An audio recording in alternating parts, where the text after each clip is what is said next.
Welcome. स्वागत है आप सभी का आपके अपने परिवार गोल्डन अपॉर्चुनिटी क्लासेस में। हम लोग गौतम बुद्ध के बारे में पढ़ रहे हैं। गौतम बुद्ध के जीवन परिचय को हम लोग देख चुके हैं, उनको ज्ञान भी मिल गया है। फिर पिछले क्लासेस में हमने देखा था कि उन्होंने अंतिम उपदेश देते हुए सुभद्र, उनका एक शिष्य था, उसको अंतिम उपदेश देते हुए क्या हो जाती है, गौतम बुद्ध की मृत्यु हो जाती है। ठीक है। और आज की क्लासेस में हमको क्या देखना है, जो बौद्ध संगीतियाँ हुई थी। टोटल कितनी बौद्ध संगीतियाँ हुई थी? 5 हुई थी। ठीक है। ज़्यादातर जो होते हैं बताया कितने जाता है, 4 बौद्ध संगीतियों के बारे में, लेकिन हुआ कितना था? 5। तो आज हमको क्या पढ़ना है, बौद्ध संगीतियों के बारे में पढ़ना है। और फिर बौद्ध धर्म में कुछ शब्दावलियों का भी क्या किया गया, उल्लेख किया गया है, तो उन कुछ शब्दावलियों को देखना है। तो चलिए आज हम लोग क्या करते हैं, पहले बौद्ध संगीति को पढ़ते हैं, उसके बाद शब्दावलियों को पढ़ेंगे। शब्दावलियों में जैसे कि क्या होता है कि जब क्या होता है, माँ के गर्भ में आने को, मतलब कोई भी बच्चा जब माँ के गर्भ में आता है तो उसको किससे इंडिकेट किया गया या सूचित किया गया, किस शब्द से? तो हाथी पांव से। इसी तरह की कुछ शब्दावलियां हैं कि ज्ञान प्राप्ति को किससे इंडिकेट किया गया है, तो उन्हीं शब्दावलियों को हमको देखना है और बौद्ध संगीति को देखना है। उसके बाद क्या हो जाएगा, हमारा बौद्ध धर्म समाप्त हो जाएगा। उसके बाद जो नेक्स्ट टॉपिक होगा वो क्या होगा, जैन धर्म होगा। तो चलिए आगे देखते हैं बौद्ध संगीति। तो पहले कितनी बौद्ध संगीतियां हुई थी? 5। तो किस वर्ष में हुआ था, पहले ये देखेंगे। ठीक है, किस वर्ष हुआ था, और वर्ष के साथ साथ में यहाँ पे क्रम, यानी कि कौन से क्रम की थी, पहले, दूसरे, तीसरी, चौथी, पांचवी। ठीक है। उसके बाद में क्या, किस स्थान पे हुआ था, और किसके शासनकाल में हुआ था, यानी उस समय शासक कौन था, और शासक होने के साथ साथ अध्यक्ष कौन था। उसके बाद उस बौद्ध संगीति से संबंधित उस समय कार्य क्या हुए थे, कौन से इंपॉर्टेंट कार्य किए गए थे। ठीक है। तो जो पहली बौद्ध संगीति हमारी होती है वो कब होती है? 483 ईसा पूर्व में। 483 ईसा पूर्व में। कहाँ पे होता है? राजगृह में होता है। और राजगृह में उस समय शासक यानी कि राजा कौन था? अजातशत्रु था। अजातशत्रु। अध्यक्ष कौन होता है? महाकश्यप। अजातशत्रु ने अध्यक्ष किसको बनाया था? महाकश्यप को बनाया था। महाकश्यप। और पहली बौद्ध संगीति के दौरान जो कार्य हुआ था वो क्या हुआ था? सुत्त पिटक और किस विनय पिटक की रचना होती है। तो लिखेंगे क्या, आनंद ने। सुत्त पिटक की रचना की किसने थी? आनंद ने, जिनके कहने पर गौतम बुद्ध ने महिलाओं को प्रवेश देने की क्या की थी, शुरुआत की थी। तो आनंद कौन था? उनका शिष्य था। तो आनंद ने क्या किया था? सुत्त पिटक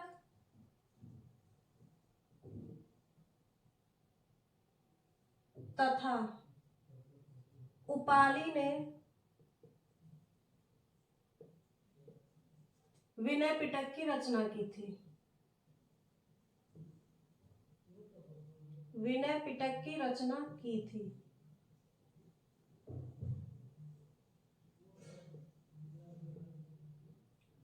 यानी पहली बौद्ध संगीति के दौरान जो कार्य हुआ था वो क्या हुआ था? सुत्त पिटक और विनय पिटक की रचना होती है। ठीक है। सुत्त पिटक और विनय पिटक क्या है, अभी हम लोग इसकी चर्चा करेंगे। सुत्त पिटक, विनय पिटक और अधिधम्म पिटक को मिलाकर ही क्या बनता है? त्रिपिटक बनता है, जो कि क्या है, बौद्ध धर्म का सबसे पवित्र ग्रंथ माना जाता है। ठीक है। तो सुत्त पिटक की रचना किसने की थी? आनंद ने की थी। और विनय पिटक की रचना किसने की थी? उपाली ने की थी। उसके बाद आता है दूसरी बौद्ध संगीति। दूसरी बौद्ध संगीति हमारी कब होती है? 383 ईसा पूर्व में। और ये किसके शासन काल में कहाँ पे पहले होती है? वैशाली में होती है।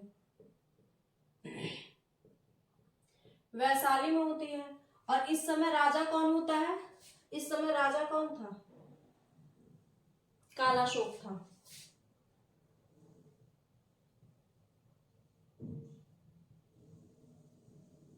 और अध्यक्ष किसको बनाया गया था? सब्बा कामीर को।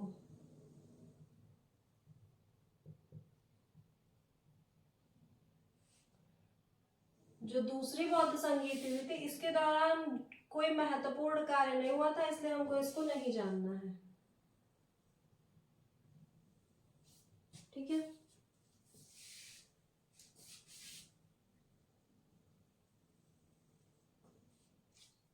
इसके बाद में हम लोग क्या देखेंगे, तीसरी बौद्ध संगीति। तीसरी बौद्ध संगीति हमारी कब हुई थी? तीसरी बौद्ध संगीति के लिए कोई भी डेट जो है वो क्लियर डेट नहीं मिलती है हमारी। ठीक है, इसीलिए एग्जाम में तीसरी बौद्ध संगीति की डेट भी नहीं पूछी जाती है। ठीक है, इसके लिए 2-3 डेटें आती हैं, हम सबको लिखवा दे रहे हैं। कौन कौन सी डेट आती है? एक तो आती है 251 ईसा पूर्व, एक आता है 255 ईसा पूर्व, और एक आता है 249 ईसा पूर्व। तीसरी बौद्ध संगीति के लिए 3 डेटें आती हैं। ठीक है, तीसरी बौद्ध संगीति हमारी हुई कहाँ पे थी? पाटलिपुत्र में हुई थी। और किसके समय काल में हुई थी, यानी इस समय शासक कौन था हमारा? अशोक था।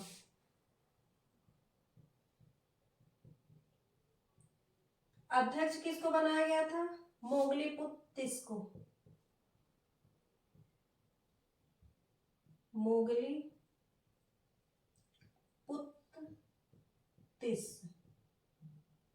ठीक है, तीसरी बौद्ध संगीति के दौरान जो कार्य हुआ था, क्या हुआ था? अधिधम्म पिटक की रचना हुई थी।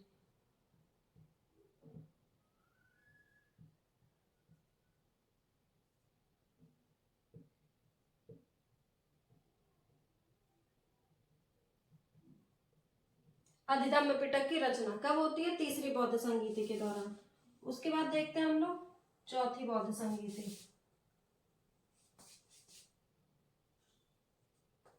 चौथी बौद्ध संगीति हमारी कब हुई थी? 98 ईस्वी में हुई थी, या इसी को हम क्या कहते हैं? पहली शताब्दी या प्रथम शताब्दी। ठीक है भाई, प्रथम शताब्दी का मतलब क्या होता है? 1 से लेकर के 99 वर्ष तक के जो समय काल होंगे वो क्या कहलाएंगे? पहली शताब्दी। जैसे हम लोग 100 साल पूरा करेंगे, 101 में जाएंगे तो वो शताब्दी कौन सी आ जाएगी? दूसरी शताब्दी। तो 98 ईस्वी का मतलब क्या है? पहली शताब्दी। ठीक है, और हुआ कहाँ पे था? कुंडलवन में हुआ था।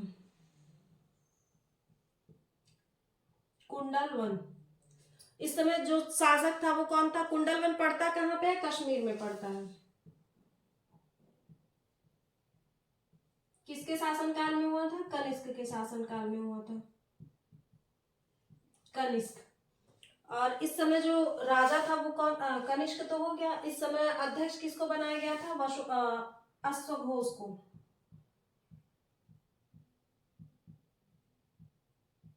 इस समय एक उपाध्यक्ष भी बनाया गया था, वो कौन था? वसुमित्र।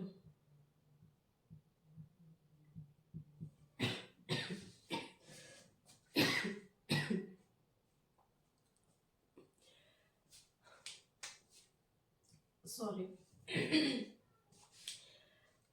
जो हमारा बौद्ध धर्म था, अब बौद्ध संगीति जो होती है, मतलब होते होते कई समय बीत जाती है। अब देखिए हम लोग कहाँ पे आ गए? 98 ईस्वी यानी प्रथम शताब्दी में आ गए, और ईसा पूर्व से ही शुरू होता है। गौतम बुद्ध का हमारे जो जन्म था वो भी कब था? 563 ईसा पूर्व में हुआ था। तो अब तक आते आते क्या होता है? जैन धर्म में भी क्या हो जाता है? विभाजन, यानी कि लोगों में मतभेद हो जाता है। कुछ लोग कहते हैं कि जो गौतम बुद्ध थे वो क्या थे? मतलब महान पुरुष थे। और कुछ लोग क्या मानते हैं कि ये देवता के अवतार थे, यानी भगवान मानते थे। तो इन्हीं सब के चलते क्या हो जाता है? जो हमारा बौद्ध धर्म था ये 2 संप्रदायों में बट जाता है। और ये कब होता है? जब हमारी चौथी बौद्ध संगीति होती है। तो यहाँ पे हम लोग क्या लिखेंगे कि बौद्ध धर्म 2 संप्रदाय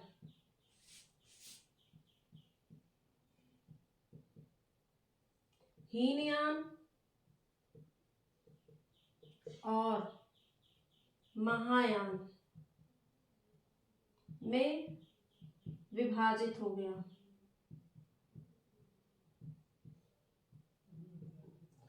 विभाजित हो गया।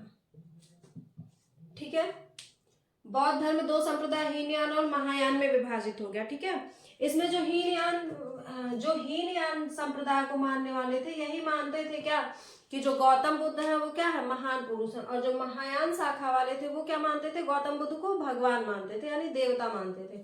तो इसी के चलते क्या होता है, बौद्ध धर्म में विभाजन हो जाता है, यानी बौद्ध धर्म हमारा दो संप्रदायों में बढ़ जाता है। एक शाखा थी हीनयान, जो कि क्या गौतम बुद्ध को क्या मानते थे, महान पुरुष मानते थे। और एक शाखा थी जो थी क्या, महायान, जो मानते थे कि गौतम बुद्ध क्या है, भगवान है या देवता। उसके बाद आता है क्या, पांचवी बौद्ध संगीति।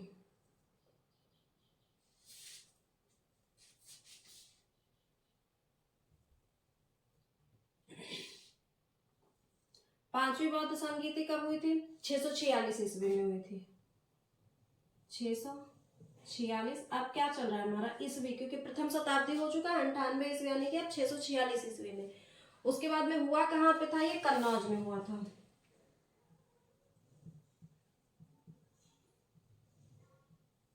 राजा कौन था, हर्षवर्धन था।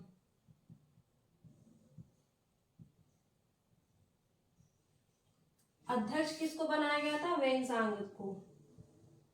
वेनसांग था कौन, विदेशी यात्री था।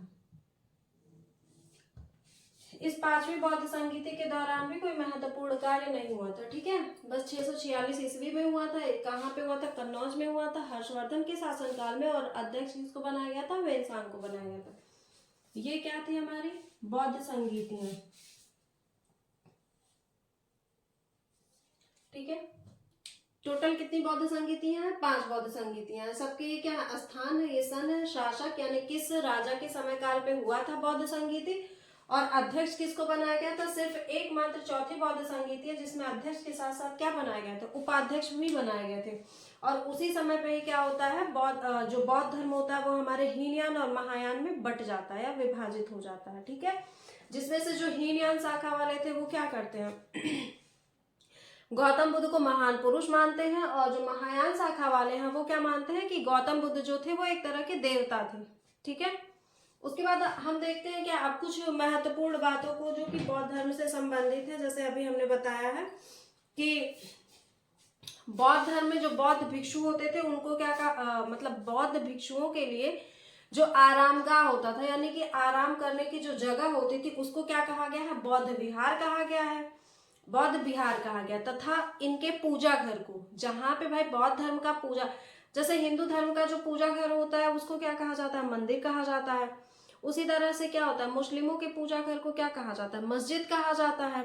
तो उसी तरह से जो बौद्ध धर्म का पूजा घर था उसको क्या कहा जाता था, चैत्य कहा जाता था, ठीक है। तो इन्हीं सारी बातों को हम लोग नोट करेंगे, उसके बाद में क्या करेंगे, बौद्ध धर्म को खत्म करेंगे।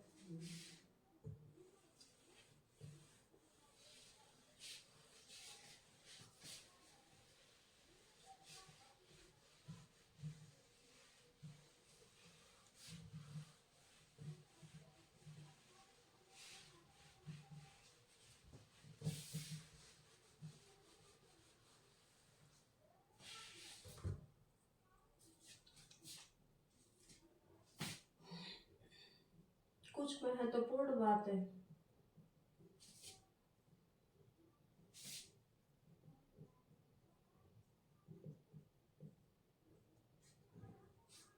यहाँ पे पॉइंट बना के लिखेंगे क्या,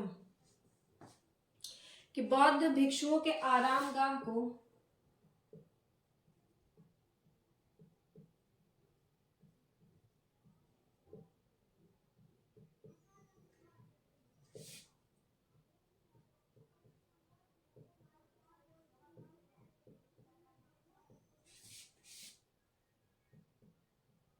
बौद्ध विहार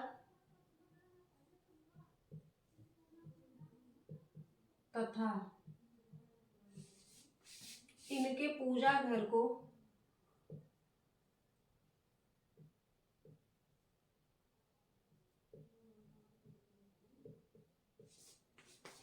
चैत्य कहा जाता है।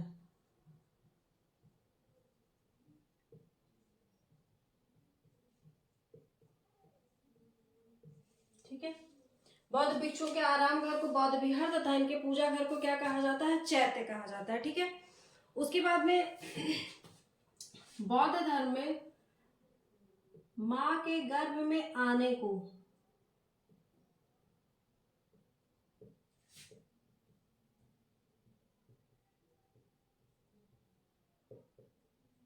किससे सूचित किया जाता है? हाथी पांव से। हाथी पांव, यानी कि माँ के गर्भ में आने को हम लोग किस शब्द का प्रयोग करते हैं? हाथी पांव का। ठीक है।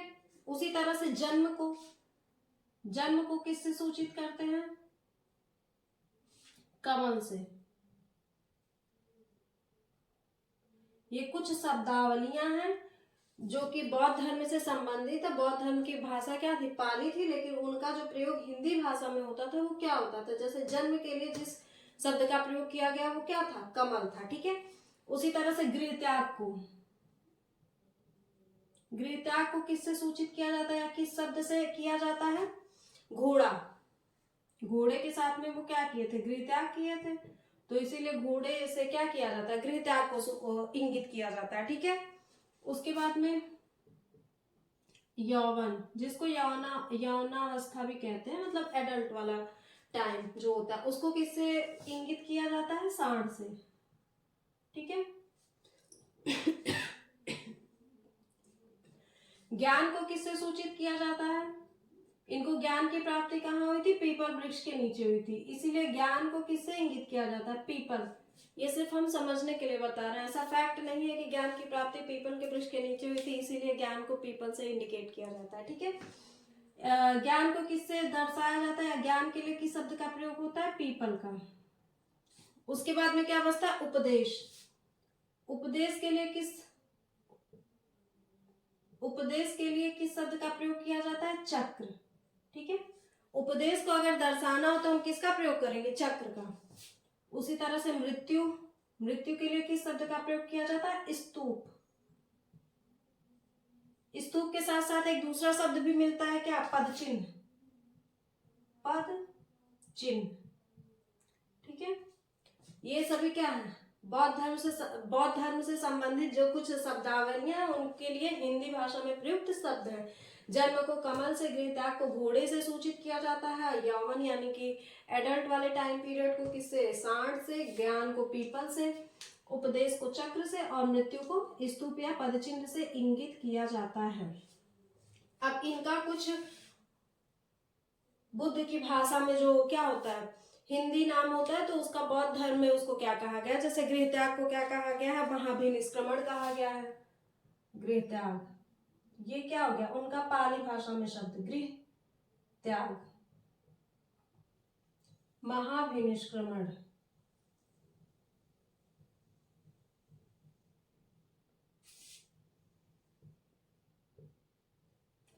जैसे यहाँ पे गृहत्याग को हम लोग हिंदी में क्या कहेंगे? घोड़े से इंगित करेंगे, और गृहत्याग को हम लोग पाली भाषा में किससे इंगित करेंगे? महाभिनिष्क्रमण से इंगित करेंगे। उपदेश को किससे?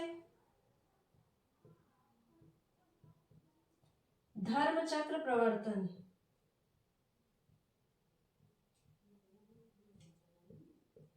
धर्मचक्र प्रवर्तन से उपदेश को यहाँ पे किससे इंगित किया जाता है? चक्र से। और यहाँ पे किससे इंगित किया जाता है? धर्मचक्र प्रवर्तन से। और ज्ञान को क्या कहा गया है? निर्वाण। निर्वाण का क्या अर्थ होता है? अंधकार रूपी दिए का बुझ जाना, यानी कि जब भी ज्ञान मिलेगा तो अंधकार रूपी जो दिया होगा उसका बुझ जाना, यानी हमको ज्ञान मिल गया, निर्वाण। ठीक है। और मृत्यु को किससे? महापरिनिर्वाण। महापरिनिर्वाण से सूचित या इंगित किया जाता है। ठीक है। ये क्या थे? कुछ शब्दावलियां थी जो कि बौद्ध धर्म से संबंधित है। गृहत्याग को पाली भाषा में महाभिनिष्क्रमण, और गृहत्याग को हमारे हिंदी में जिस शब्द का प्रयोग किया गया, घोड़ा, यानी बौद्ध धर्म में घोड़े से सूचित इंगित किया जाता है गृहत्याग को।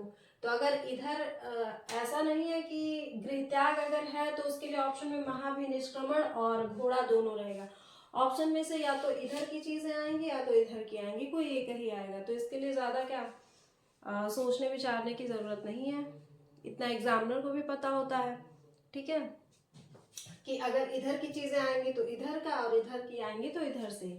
ठीक है, कभी एक साथ में दोनों ऑप्शन नहीं हो सकते हैं। ठीक है, तो ये क्या था, आज यहाँ पे हमारा बौद्ध धर्म होता है समाप्त। बौद्ध धर्म से संबंधित कुछ हमने शब्दावलियों को भी देख लिया, बौद्ध संगीति को भी। अच्छा, अभी सूत पिटक, जो त्रिपिटक बचा है बस वो रह गया, सॉरी।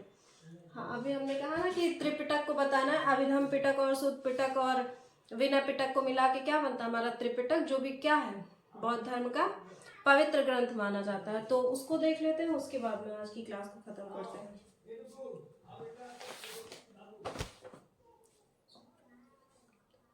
सूत पिटक क्या था, यहीं पे लिख लेते हैं। सूत पिटक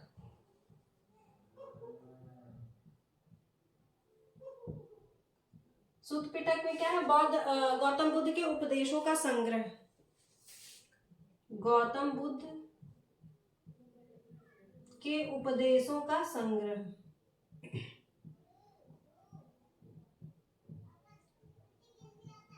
गौतम बुद्ध के उपदेशों का संग्रह।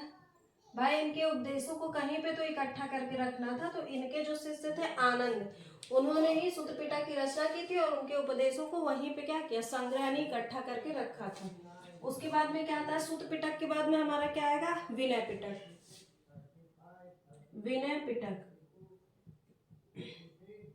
विनय पिटक में क्या है, बौद्ध भिक्षु और बौद्ध भिक्षुणियों। ठीक है, क्योंकि अब महिलाओं का भी प्रवेश होना शुरू हो गया था, तो बौद्ध भिक्षु और भिक्षुणियों की दैनिक दिनचर्या की बातें, यानी कि उनको किस हिसाब से रहना है, क्या करना है, क्या नहीं करना है। तो बौद्ध भिक्षु, बौद्ध भिक्षु और भिक्षुणियों, बौद्ध भिक्षु और भिक्षुणियों की दैनिक दिनचर्या, यानी कि रोज की दिनचर्या की दैनिक दिनचर्या की बातें कहाँ पे की गई हैं, हमारी विनय पिटक में की गई हैं। ठीक है, उसके बाद में अगला क्या आता है, अधिधम पिटक।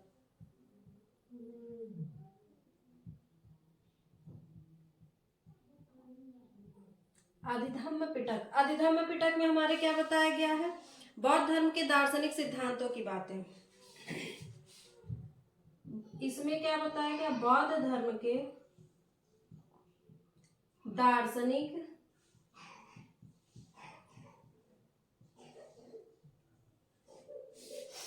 सिद्धांतों की बातें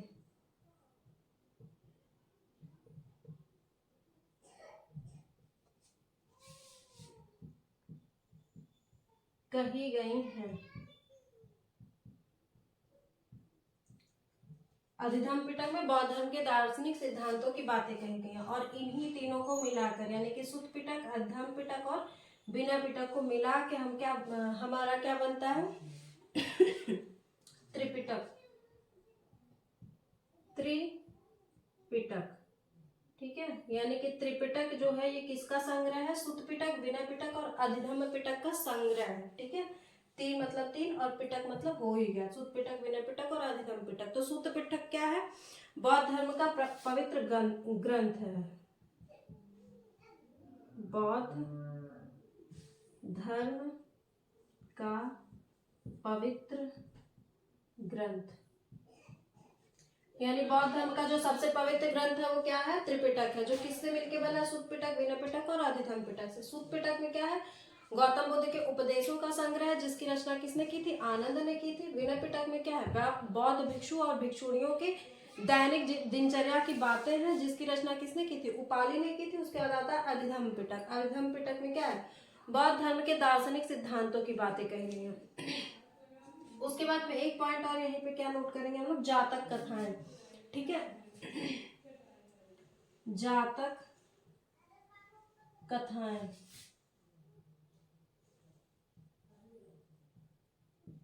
गौतम बुद्ध के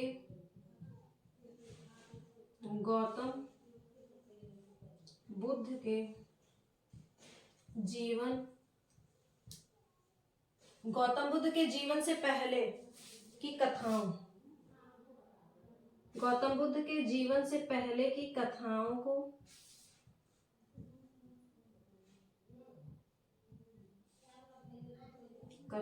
को जातक कथाएं कहा जाता है।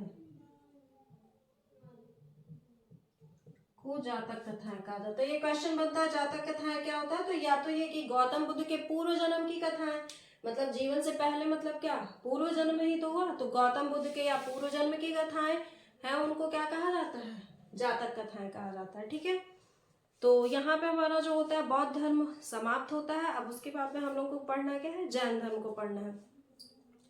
तो आज की क्लास को बस यहीं पे हम लोग रोकेंगे। नेक्स्ट क्लास में हम लोग क्या पढ़ेंगे, जैन धर्म पढ़ेंगे। तब तक के लिए आप लोग अपनी सेहत का ख्याल रखिएगा, हंसते रहिएगा, मुस्कुराते रहिएगा। जय हिंद।